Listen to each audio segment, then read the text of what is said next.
as the huge burst of energy gradually dispersed the surrounding gray clouds and lights up the entire dead city in an ostentatious fashion.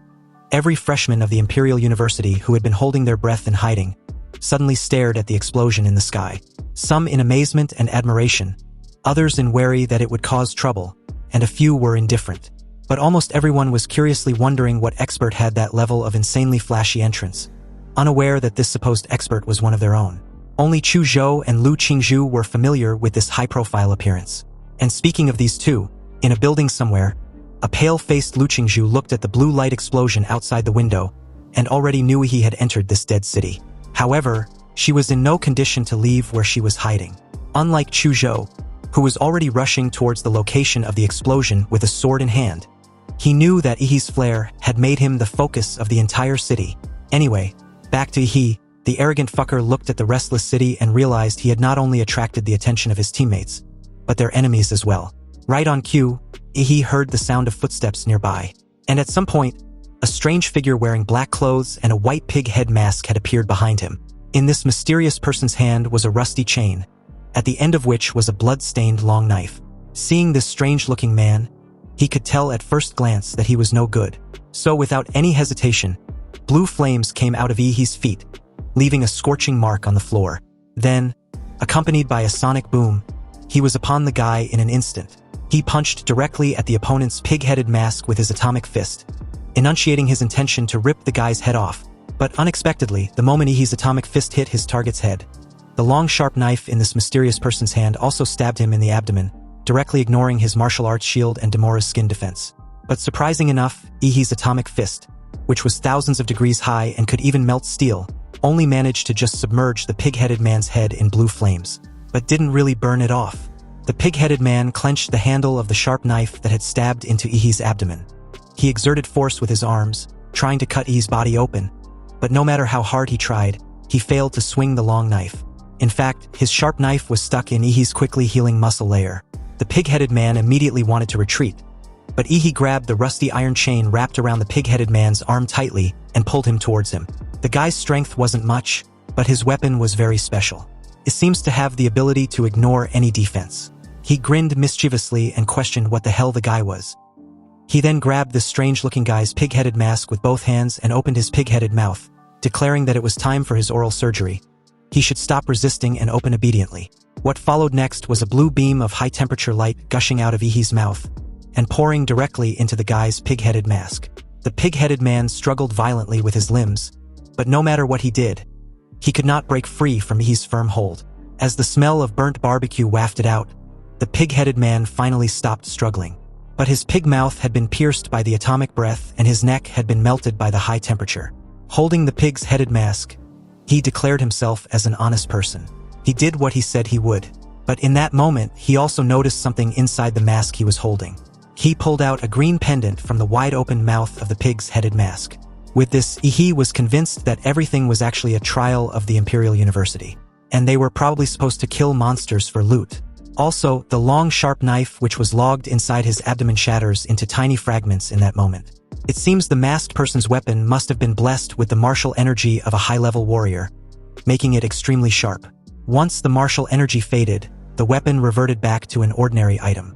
He stared at the pendant in his hand, thinking of how to pass the trial arranged by the Imperial University. The entire setting felt like a battle royale. So did he have to find a bunch of masked enemies and take the pendants from their masks? Just then, he sensed an arrow aiming towards the back of his head.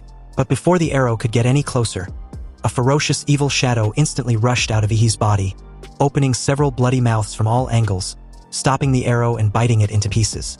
He looked in the direction where the arrow came from and saw another masked figure with crossbows. Already pissed off with the earlier ambush, Yi rushed forward with the intention of ending this fucker's existence when suddenly, a sharp spear pierced through the concrete ground directly in front of him and pierced his heart. Then the masked figure also seized this opportunity and shot several sharp arrows directly at Yi's vital points.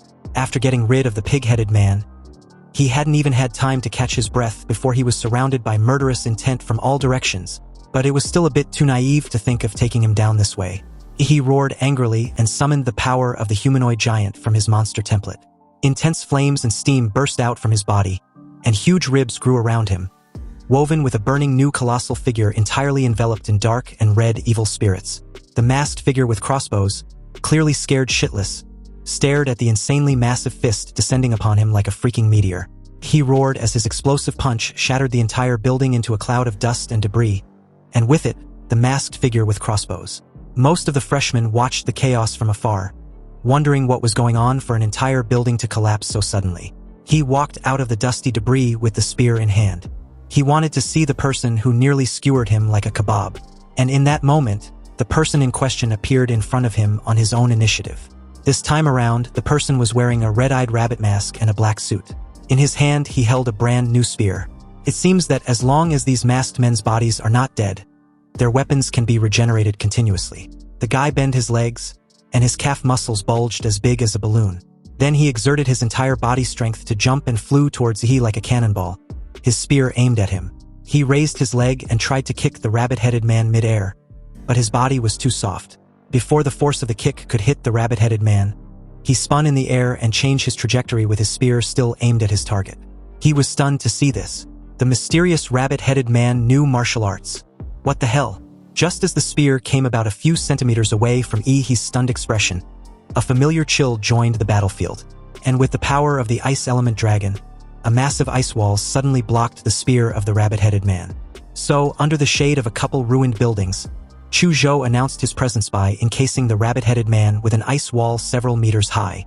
With his spear in hand, the rabbit-headed man looked around in confusion when he suddenly sensed an attack from above. This attack was from none other than Chu Zhou, who comments on how close he was from being speared in the head. He should leave this battle to him.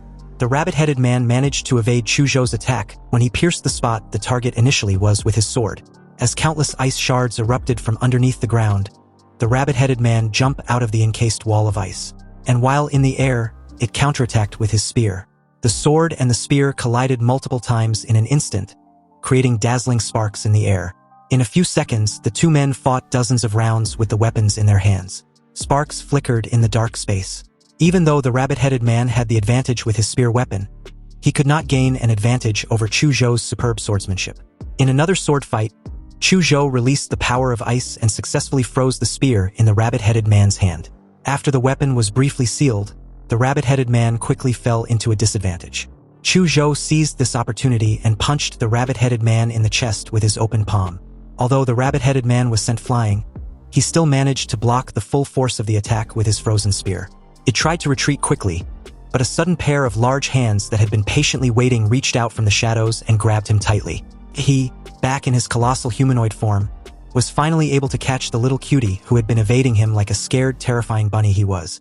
What followed after was another massive burst of martial and unstable atomic energy that lit up the surrounding gray clouds, and again, broke through the silence of the city. Only this time around, a couple ruined buildings was destroyed in the process. Countless freshmen who were attracted by the previous explosion were silently paying attention to any commotion in He's direction.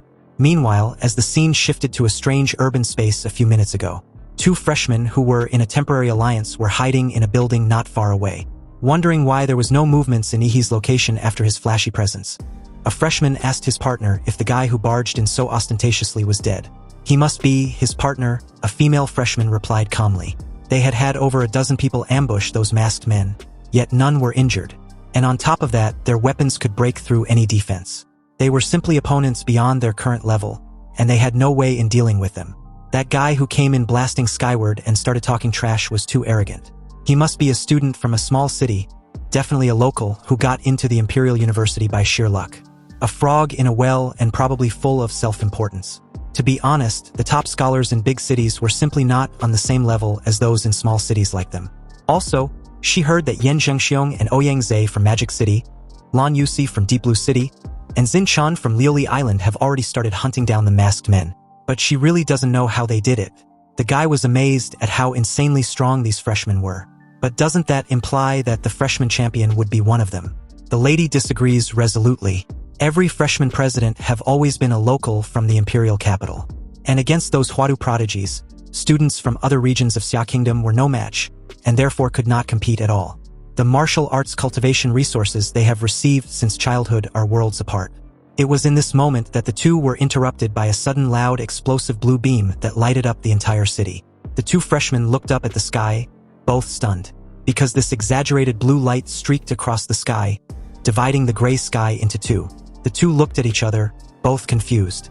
What was that powerful beam just now? Was it an electromagnetic cannon? But how could there be an electromagnetic cannon in this city? In another corner of the city, the new students who were actively tracking the animal-masked men also stopped and silently looked at the exaggerated beam of light in the sky.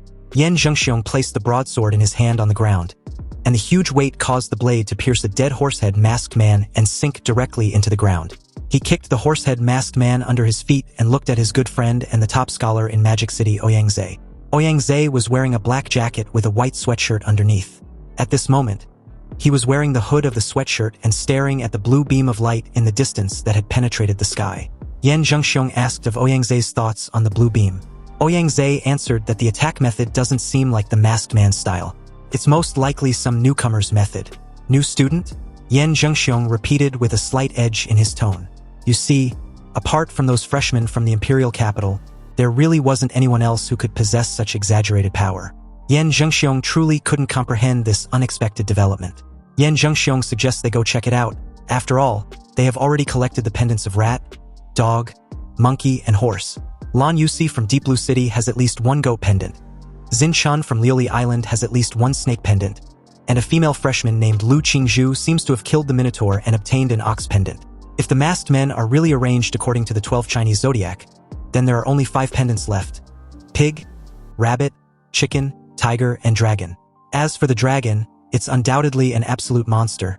Definitely a creature that could kill anyone with one touch. It's obviously a boss that can only be escaped and not fought. As for the remaining pendants, there are definitely a few of them in the mysterious freshman's place where those blue beams were released. Xin Chun and Lan Yusi will most likely be attracted over there as well. Ouyang-Zhe told Yan Zhengxiong that the game had entered the final round. If they want to win, they had to snatch it from the others. As Ouyang-Zhe made this bold declaration, half of his face was shrouded in the shadow of his hood, and an obvious flame of ambition flickered in his pupils. Meanwhile, as the scene shifted back to Yi and Chu Zhou, the duo had successfully obtained the rabbit pendant. The rabbit-headed man took the full force of the atomic breath at close range and was vaporized without any resistance, leaving the pendant which remained intact.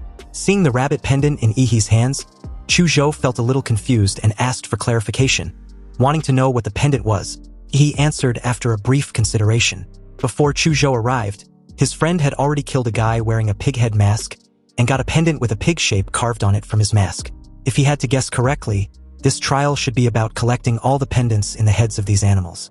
This made Chu Zhou ask if they were going to proactively hunt for the masked men.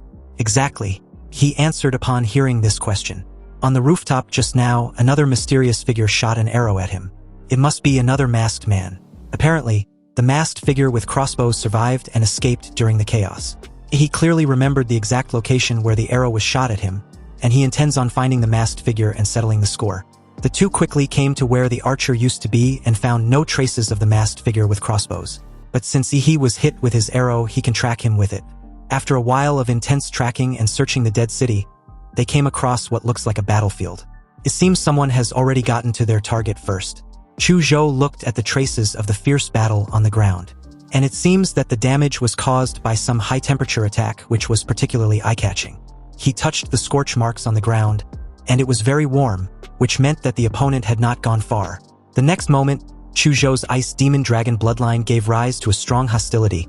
An ice crystal dragon aura automatically appeared on the surface of his body. Chu Zhou clenched his fists tightly and slashed out with a sword in a certain direction based on his instinct. A 10-meter-high ice front rose from the ground and crashed straight into the air somehow, and with it a pained sound from a fellow freshman, Lan Yusi. In a calm yet disappointed tone, she stated that her optical invisibility got detected.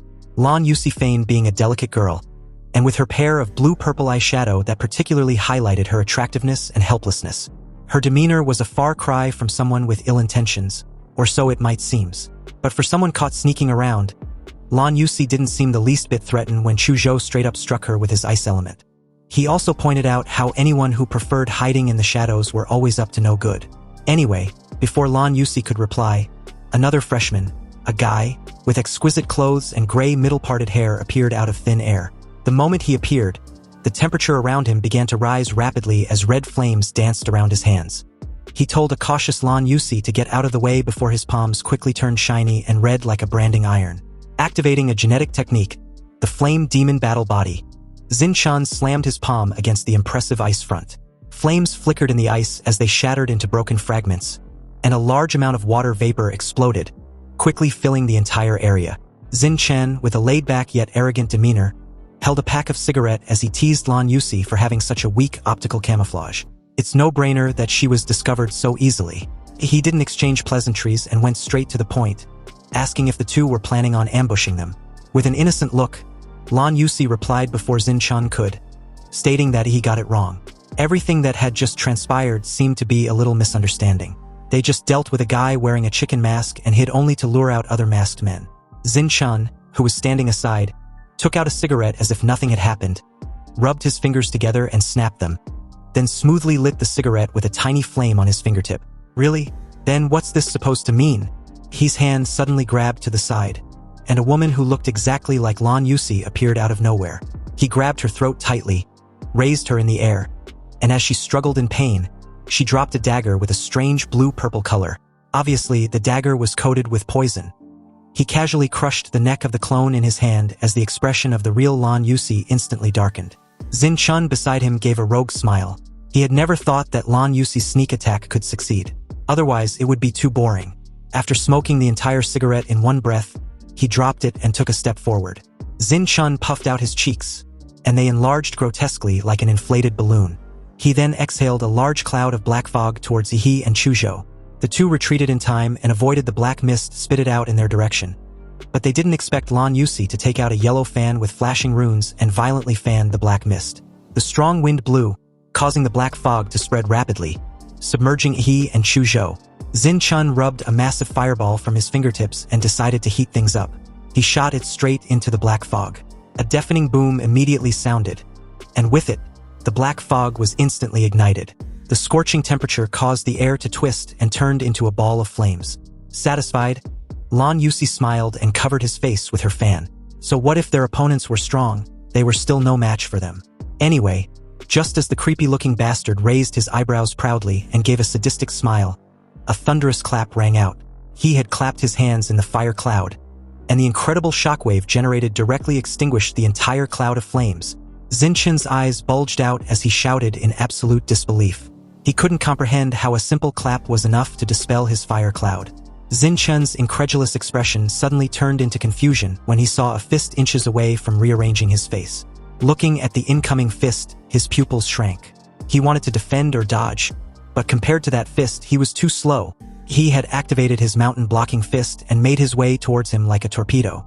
A reverberating bang sounded as Zinchan's right cheek flattened with half of his face. He instantly turned into a straight line and was trashed away like a ragdoll. Lan Yusi didn't expect Yi's speed and strength to be so terrifying. This kind of physical strength made her feel incredibly powerless. You see, most of the freshmen, including Lan Yusi and Zinchan, currently don't have any skills that can advance them to the warrior rank. When their martial arts cultivation remains at the level of a martial artist apprentice, their physical strength are always blocked by a membrane. Even though the upper limit of the freshmen at the martial arts stage of the Imperial University was higher, there was always a limit. But Yi was nothing like a college freshman because he has the system template. Even if his martial arts skills remain at the 9th level, he can still stack up his physical stats by increasing his template compatibility. Anyway, Lan Yusi didn't know that she would be fighting against an absolute monster, that teaming up with Zinchan wasn't even enough. The suffocating aura alone was enough for her to regret ever facing an opponent she had zero chance of winning. She was about to flee when she felt a sudden coldness at her feet. Lan Yusi immediately realized that something was wrong. She had been so focused on Yi that she'd forgotten about Chuzhou, who had frozen her feet in place. Lan Yusi waved the wind-attributed magic fan in her hand with all her strength, creating multiple wind blades which shattered the ice underneath her feet. Lan Yusi's light body was quickly lifted up by the wind the very moment she freed herself. But before she could flee, he suddenly grabbed her delicate ankle. In the face of Lan Yusi's evident shock and absolute fear, he slammed her to the ground, creating a shallow crater as she drops her fan. He showed no trace of hesitation as he raised his fist. And the moment Lan Yusi saw this, she immediately consumed a large amount of martial energy in order to escape from Yi's clutches. A strange cloud of jade energy exploded on the spot, and as countless clones of Lan Yusi rushed out, fleeing in all directions, The real Lan Yusi among them thought she was in the clear. However, when he saw this desperate escape attempt by Lan Yusi, he just smiled with a crazed look. He just activated his Shenhuang martial arts as countless dark and red evil shadows burst out from his body. Using the imprisoning the devil in the flesh and demonic illusion simultaneously, the released dark and red chaotic shadows transformed into numerous magical beasts, which quickly surrounded and attacked every Lan Yusi. And unfortunately for her, her clones were not as numerous as Ihi's evil shadows. Although in terms of strength, her clones could suppress 1 or 2 evil shadows, the number was simply too overwhelming. She also had no idea what they were and was scared shitless to even resist. He just laughed with an expression of a mad joker. Lan Yusi was completely at his mercy. She can't fight or flee, but she can accept her fate. Facing Ihi's tyranny, Lan Yusi surrendered and obediently handed over the sheep and the chicken pendant. When Ihi also demanded she tells them everything she knows, she decisively sold out her ally and informed Ihi about Zinchen's possession of the snake and the tiger pendant, as well as the abilities he demonstrated in battle. Then she proceeded to inform the two about the relevant information and speculations about Ouyang and Yan Zhengxiong in Magic City. Also, if Ihi wants to win the trial, he must collect all 12 pendants. Now that they had entered the late stage of the trial, if Ihi does not take the initiative to strike first and snatch the rest of the pendants from the others, they will take the initiative to snatch them from him. Since she's got no chance of winning the trial anyway, she figured she might as well use this opportunity to muddy the waters to stir up trouble and let the two sides kill each other. Lan Yusi gave a bright yet devious smile, and offered to take Ihi and Chu Zhou to find Ouyang and Yan Zhengxiong. But Ihi rejected her offer decisively, which honestly did not surprise her. After all, they were just rivals who had fought against each other, so it was normal that he would not trust her.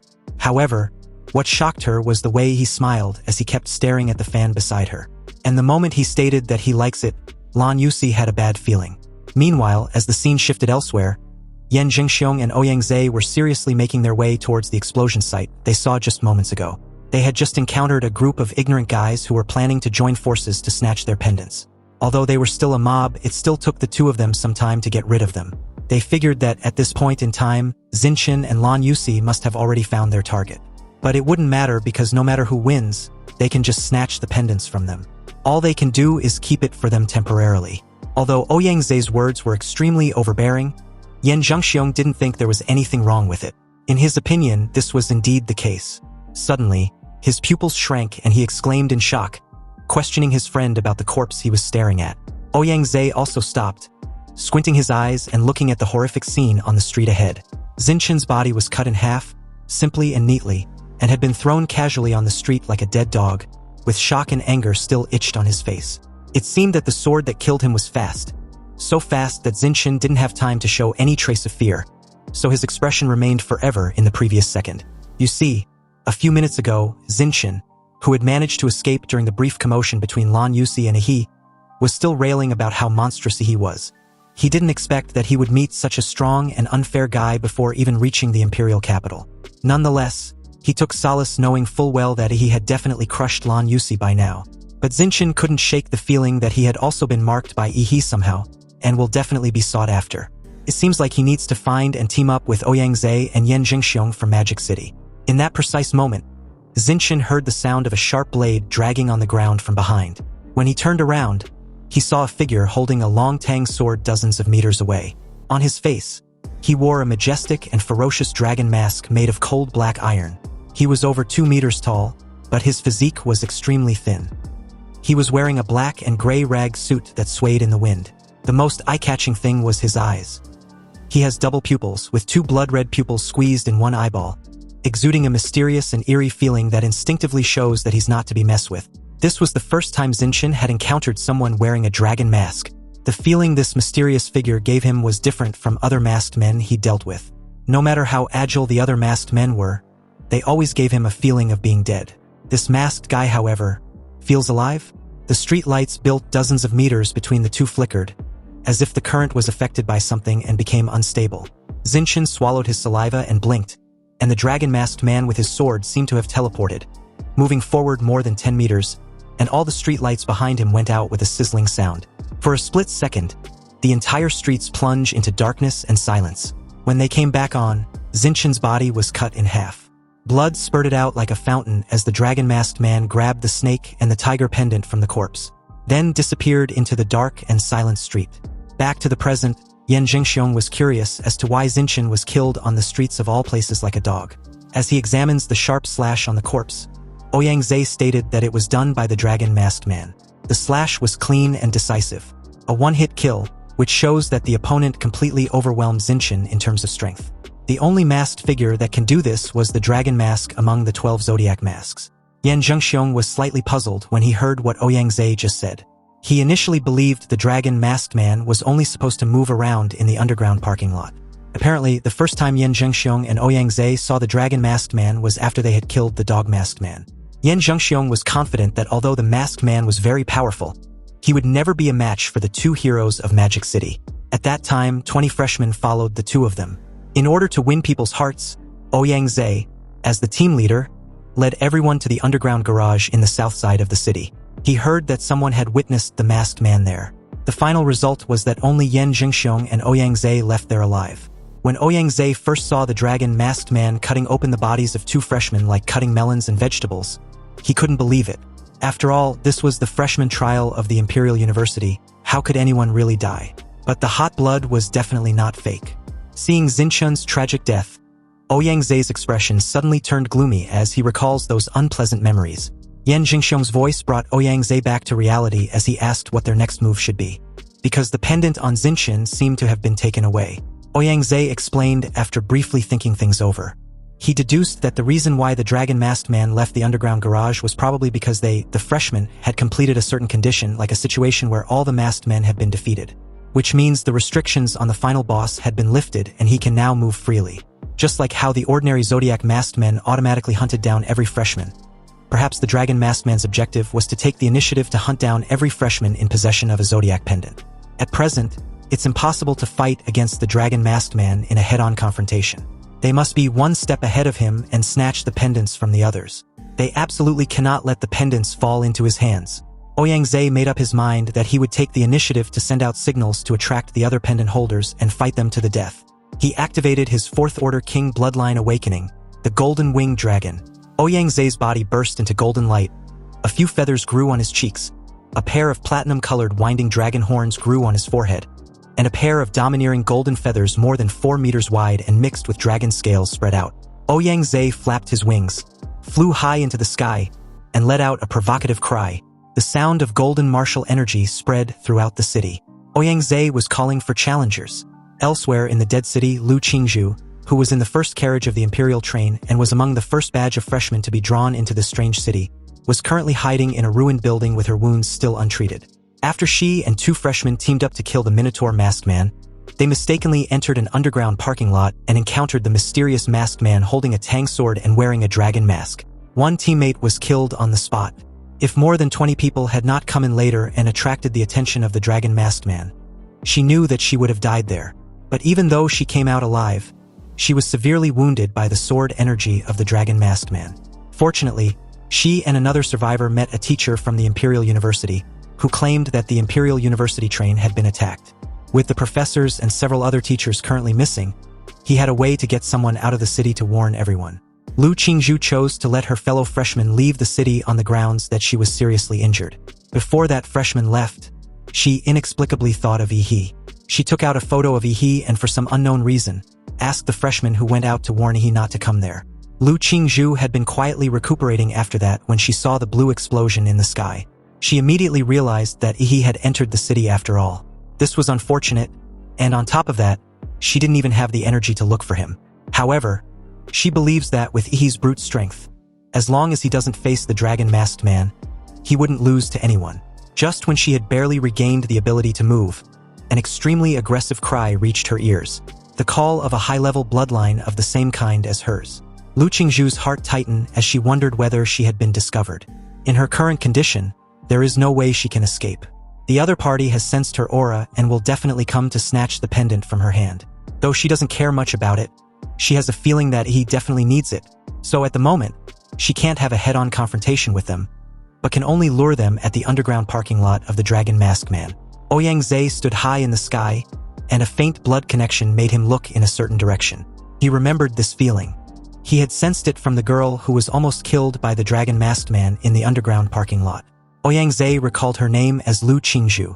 You see, during the college entrance examination, He heard that the impoverished Lu family had someone who had awakened the bloodline of the nether bird, and because they were both of the bloodline of a divine bird and a high-level magical beast, Ouyang had specially looked up Lu Qingzhu's information. But he heard that she was defeated by an unknown person in the competition. As expected, the Lu family was still in decline. Even with the emergence of a powerful bloodline warrior, they still couldn't change their decline. Lu Qingzhu seems to have the ox pendant, which is quite a pleasant surprise. Without waiting for the mysterious freshman and Lan Yusi to come over and challenge him, Ouyang flapped his wings and disappeared on the spot after informing Yan Zhengxiong that he was going to apprehend someone, so he should wait where he was. Ouyang swooped down from the sky at an accelerated speed, and as his golden figure penetrated one floor after the next into the dark underground parking lot, he wantonly released his golden martial energy and pressure, and informed Lu Qingzhu that she couldn't escape. The idea of using the dragon-masked man as a shield was desperate and silly since he was no longer in the underground parking lot. But in that exact moment, a familiar sound of a sharp blade dragging on a concrete floor reached Ouyang ears, causing him to subconsciously break out in a cold sweat.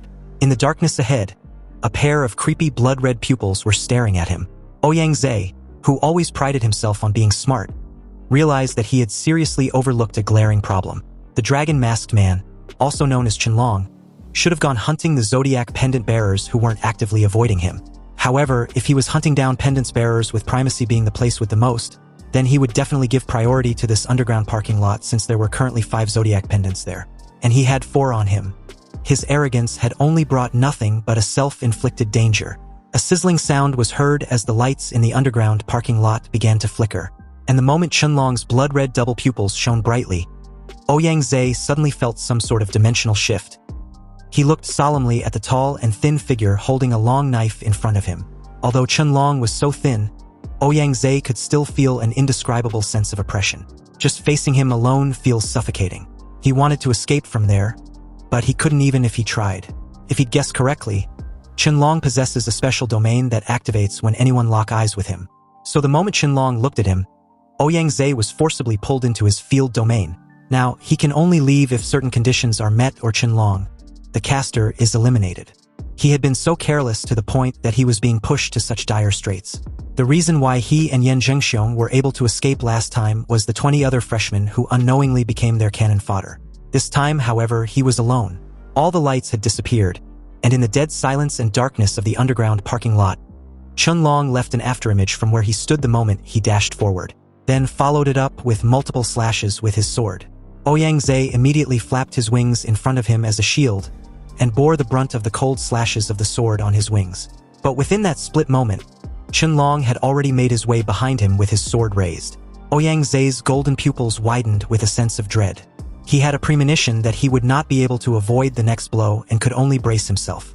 Elsewhere at this moment, Yan Zhengxiong, who had never seen anyone more arrogant than himself, was unfortunate to have encountered 2 at once. He used his broadsword to block a casual punch from He, who stared at him with a lofty look. He questioned Yan Zhengxiong if he was seriously using a global voice server just to provoke everyone in the city. Chu Zhou unsheathed his sword and told He to leave Yan Zhengxiong to him. He wants to test his own strength. Yan Zhengxiong was pissed off when he realized he wasn't taken seriously. Did these 2 freshmen believe they've got him? Hence why they've become arrogant. Yan Zhengxiong launched at the 2 with his raised ghost head broadsword, exuding a domineering and ferocious aura like that of a tiger. Chu Zhou had a cold glint in his eyes when he countered the attack. He used his ice sword to summon a massive ice wall which shot up and met Yan Zhengxiong's broadsword. The impact shattered the massive ice wall with little effort, which made him dodge to the side. Yan Zhengxiong smiled, showing all his white teeth as he questioned where Chu Zhou was running off to. Chu Zhou remained silent, and his eyes became a little serious, because he felt a fierce atmosphere from Yan Zhengxiong, who had surprisingly mastered a domineering sword skill. His broadsword drew a ferocious half-moon in the air, aimed directly towards Chu Zhou, who leaned back slightly and used his ice sword to block the fierce broadsword. But Yan Zhengxiong, who seemed reckless and clumsy, actually deftly gathered his strength in midair, and simultaneously swung his sword towards Chu Zhou from the side. Chu Zhou noticed this immediately and chose not to dodge. So in a single fluid motion, he swiftly angled his arms and moved his sword to the side, blocking Yan Zhengxiong's broadsword yet again. Chu Zhou's intentions were clear from the start. He wanted to defeat Yan Zhengxiong and confirm which one was stronger, his sword intent or his opponent's domineering and ferocious intent. Chu Zhou almost instantly closed his 5 senses and entered a mysterious realm of unity between man and his sword. This was hurting the soul, commonly known as sword intent. Compared to the college entrance exams a month ago, Chu Zhou's sword intent at present was of higher purity, and he can even integrate some of his own attributes into the skill. A powerful slash of pure sword light burst forth, mixed with the crisp dragon's roar. Yan Zhengxiong also released his ferocious and domineering aura of his broadsword with a tiger's roar. As the energy of Yan Zhengxiong's broadsword and Chu Zhou's ice sword energy clashed fiercely, the sounds of the broadsword with the roar of a tiger and the sword with the roar of a dragon got intertwined and spread throughout most of the street. He sat aside with a bored look, but didn't disturb Chu Zhou's fight. He understood pure warriors like him had their own self-respect and confidence in fighting. Suddenly, Yan Zhengxiong, who was fiercely fighting just moments ago, frowned slightly, as if something unexpected had happened, making him lose interest in fighting with Chu Zhou very abruptly. Yan Zhengxiong suddenly retreated when Chu Zhou swung his sword and slashed out horizontally. After distancing himself from his opponent, Yan Zhengxiong gave a prideful scoff and informed Chu Zhou he suddenly had urgent business to take care of, and if he wasn't in such a hurry, he would have broken all 8 of Chu Zhou's bones. Yan Zhengxiong was about to leave when he, who had been bored to death, launched in his direction. After all that tough talk, did he honestly think he could just leave without permission? Yan Zhengxiong barely caught a glimpse of a black shadow sweeping over with a strong gush of blue flames before he was suddenly struck by a heavy punch. His body got trashed across 3 street lamps in succession. In shock, Yan Zhengxiong groaned and spat out a mouth full of fresh blood, wondering aloud if he was just knocked away by a monster. He held his stomach with a painful look on his face and tried to get up but couldn't. He informed him that he was the one responsible for his trashing. After all, his flimsy excuse was too unpleasant to hear, so he might have used a little too much force. Yan Zhengxiong, angry as hell, questioned if he sneak attacked him. He sighed with disinterest. He doesn't think of it as a sneak attack. Rather, Yan Zhengxiong was obviously too slow to react to his punch. This remark only managed to infuriate Yan Zhengxiong even more. He will only be satisfied after claiming Yihe's worthless life. Yan Zhengxiong was so pissed off that he even forgot about his friend's distress signal. He grabbed his ghost head broadsword, intending to teach this ignorant guy a lesson, but within just 3 minutes, his eyes lost their luster and his face was swollen like a pig's head. He praised him for sulk lasting a full 3 minutes against him. Given Zinshin got knocked away with a single punch, he held Yan Zhengxiong's ghost head broadsword, swirled it in his hand, and comments on how heavy it was. He would like to borrow it and believes Yan Zhengxiong has no objections, right? Yan Zhengxiong didn't say anything. He had been beaten into submission.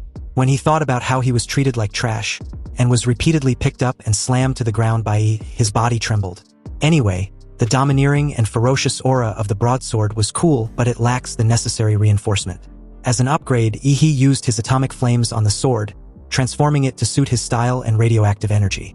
As he marveled at the new appearance of the ghost head broadsword, Chu Zhou informed him that there was no pendant in Yan Zhengxiong's space ring, but he found a jade pendant that seems to be constantly flashing some sort of signal.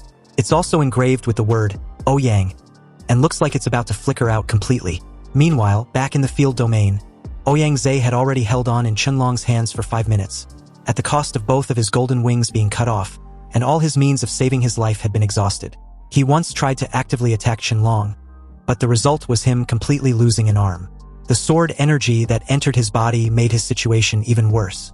Honestly, Ouyang Zhe didn't expect that he could only go this far. He looked at the dragon-masked man's chest, where there was a long bronze nail, which was a relic brought out from the secret ruins. Its function was to block the martial energy and energy flow of warriors or monsters. Unfortunately, even though Ouyang Zhe paid the price with an arm, he was unable to pierce the nail into the dragon-masked man's heart. He missed by just 3 fingers' widths. If only he could manage to pierce the dragon-masked man's heart directly, the relic would have sealed his martial energy and energy flow. And although it was still possible to weaken Qianlong's martial energy output, reducing his strength by about 30%, for the seriously injured Ouyang Zhe, this would mean that if one blow didn't kill him, he would have to hit him again. He lost the only chance to defeat Qianlong, this damn bug. After a few breaths, the lights in the underground parking lot came back on, and Ouyang Zhe, whose wings were broken, had his heart pierced by the dragon-masked man's long knife into a concrete pillar, creating a strange and cruel picture. Qianlong casually threw Ouyang Zhe's body aside. He tilted his head, sensed the nearest jade pendant holder, and quickly disappeared into the underground parking lot. After seeing Ouyang Zhe being swallowed by the darkness surrounding Qianlong, Lu Qingzhu quickly left the underground parking lot. But she also understood that Ouyang Zhe would not be able to hold on for too long, and she did not have the strength to run too far. If she wants to survive, she can only find a way to get He over to where she was and escape with him. So she set her sights on the tallest building nearby. He's signal flare inspired her, and she also wanted to release a flare of her own to him. Lu Qingzhu endured the sword wounds that kept tearing the muscles on her back, climbed the stairs, and finally reached the rooftop. She activated her nether bird bloodline awakening as strange patterns appeared on her cheeks, and gorgeous purple-black tail feathers spread on the ground. Lu Qingzhu gathered her remaining strength and let out a cry. With sweat on her forehead, Lu Qingzhu came out of the state of blood awakening and collapsed on the floor. Her wounds hurt like hell. She just hopes he got her message. But just then, she heard the familiar sound of a blade dragging on the ground. Not behind her, but under her feet. Lu Qingzhu stood on the rooftop and looked down in disbelief. She stared at the pair of mysterious blood-red pupils of the ferocious and majestic dragon masked man. At this time, Qianlong was perpendicular to the surface of the building, approaching the rooftop as if walking on a flat ground. She was astonished as to how fast she was discovered. However, the first thing Lu Qingzhu thought of was not her own safety, but how fast she could send another signal to warn he not to come. It was too late for her. And apparently it was too late to send another signal also, because the moment she met those blood-red pupils, Qianlong's field domain was activated, encasing the entire rooftop of the building under a dark and ominous dome. The lights inside had dimmed significantly as the sound of the blade dragging against the surface of the building got closer and closer. Qianlong eventually entered the dome with his sword in hand. The moment he did, he approached Lu Qingzhu with his raised sword and swung it down. Lu Qingzhu felt everything slowed down, leaving only the flash of the sword gradually approaching her eyes. Death was at hand when suddenly, a crisp sound of a mirror breaking was heard, and the figure of a he with his broadsword broke into the field domain, shattering it into pieces. He had promised Qianlong to protect her daughter, and he intends on keeping his word. He's sudden appearance surprised Lu Qingzhu, whose eyes widened with hope, and the dragon-masked man, who immediately noticed the raised ghost-head broadsword in Ihi's hand. Apparently, a surge of murderous aura and martial energy, rich in atomic energy, had been imbued into it. A black and blue crescent moon with a width of more than 10 meters was slashed out. Qianlong raised his sword to block, but the power of the slash was too powerful. He was pushed off the building by the half-moon slash, because the entire building was literally cleaved in half by the powerful sword energy. He told Lu Qingzhu to leave first. Chu Zhou and Yan Jingxiong were in the alley on the east side. When she asked about him, He replied to meet up with them after dealing with the dragon-masked man.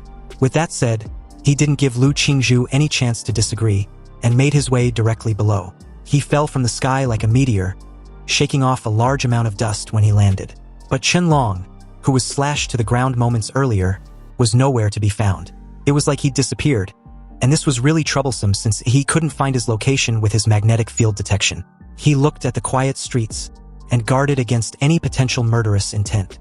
The moment the dragon-masked man reappeared, the light above Ihi's head flickered and dimmed, plunging his surroundings into darkness. Ihi realized that his opponent had again activated his field domain. He then heard a sharp sound of a sword dragging on the ground. He turned his head and saw a shirtless Qianlong holding his sword.